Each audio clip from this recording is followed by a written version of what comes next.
안녕하세요. 주갈성의 유형욱입니다. 오늘 우리가 다룰 주제는요, 우리는 언제 구원받은 것일까요? 라는 주제를 가지고 한번 이야기를 나눠보도록 하겠습니다. 우리는 우리에게 가장 중요한 구원의 문제에 대해서 올바른 이해를 하고 있는지 성경의 내용을 가지고 한번 살펴보도록 하겠습니다. 여러분은 언제 구원받았다고 알고 계신가요?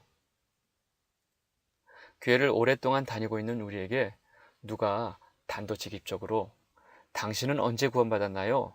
라고 물으면 여러분은 어떻게 대답하시겠습니까? 대부분 구원받은 것은 알겠는데 그게 정확하게 언제냐고 물어보면 참 대답하기가 곤란합니다. 우리가 언제 구원받았는지 정확하게 모르면 구원받은 게 아니라는 말을 하는 사람들도 있습니다. 그러면 우리가 언제 구원받았는가에 대한 문제에 대해서 한번 성경을 통해서 알아보도록 하겠습니다. 이 문제는요, 사실 질문 자체가 문제입니다. 왜냐하면 우리는 모든 것을 시간과 공간 안에서 이해하고 생각합니다. 그래서 우리의 구원에 대해서도 시간적으로 이해하려고 하는 것입니다. 구원은 전적으로 하나님의 주권입니다. 그러면 내가 언제 구원받았느냐의 질문은 하나님께서 언제 나의 구원을 결정하셨느냐고 묻는 것과 같은 질문입니다. 여기서 우리가 알아야 할 것은 하나님은 시간 안에 계신 분이 아니라는 사실입니다. 그래서 하나님에게 언제 뭘 어떻게 하셨나요? 라는 것은 아무 의미가 없습니다.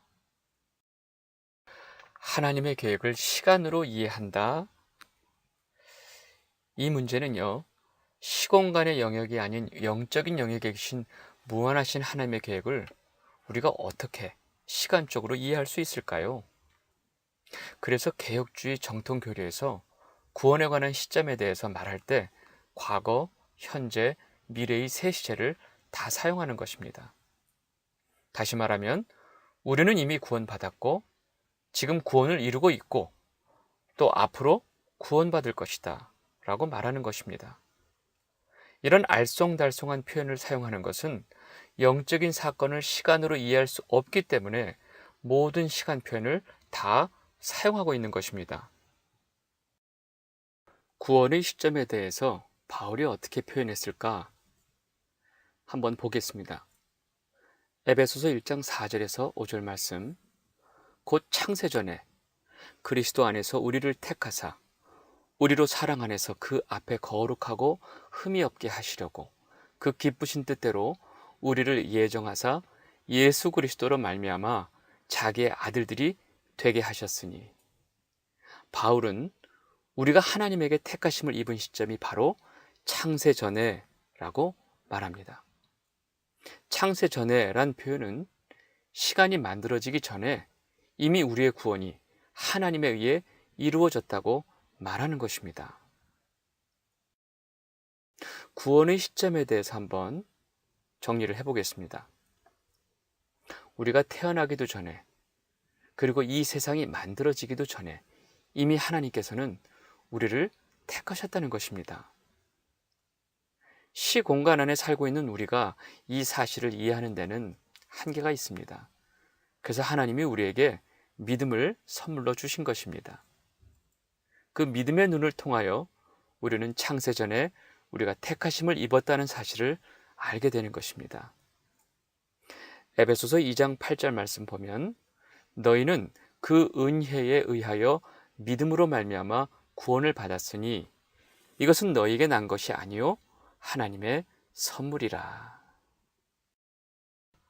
하나님이 창세전에 모든 것을 택하셨다라고 이야기를 하면 꼭 이런 반응이 있습니다.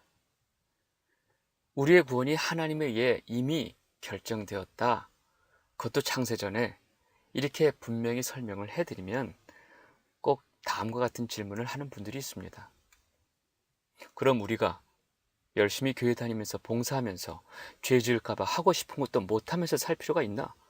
하고 싶은 거 마음대로 하다가 죽어도 천국 갈 텐데 뭘. 이 반응에 대해서 성경은 뭐라고 대답할까요? 로마서 6장 1절에서 3절 말씀.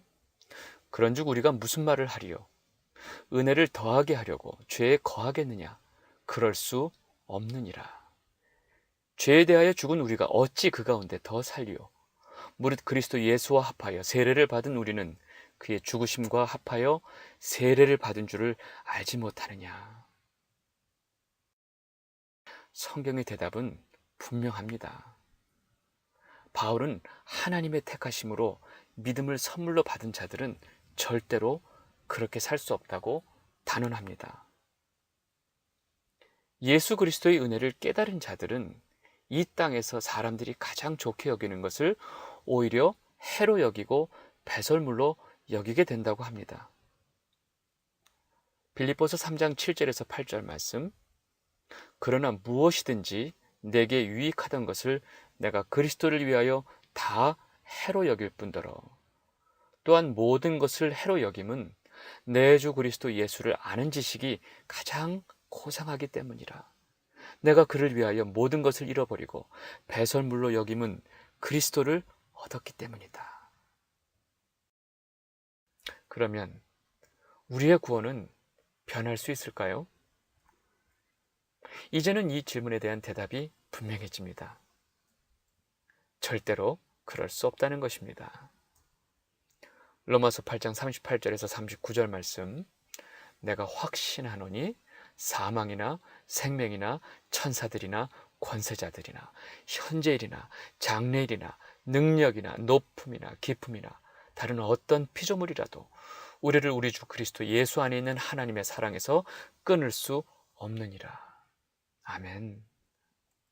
창세전에 하나님의 택하심으로 이루어진 우리의 구원은 절대로 이 세상 어떤 것에 의해서 변할 수 없음을 우리는 분명히 알아야 합니다. 이제 아시겠죠? 우리에게 주신 이 구원의 역사는 창세전에 하나님의 계획과 뜻에 따라 이루어진 것입니다. 우리가 구원을 받은 것은 절대로 바뀔 수 없는 영적인 사실이고 우리는 이미 천국의 시민권을 가지고 있는 것입니다. 우리가 언제 구원받았는지 궁금해할 필요도 없고 또 그런 질문을 다른 사람에게 할 필요도 없다는 것입니다. 정말로 확실한 구원의 증거는 우리가 현실과 상관없이 항상 하나님 아버지께 감사와 영광과 찬송을 드린다는 사실입니다. 이것이 우리에게 가장 확실한 구원의 증거입니다. 오늘은 여기까지 하도록 하겠습니다. 앞으로 주갈성 많이 구독해 주세요. 구독을 하시려면 화면 아래 이렇게 생긴 빨간색 버튼을 눌러주시면 됩니다. 감사합니다.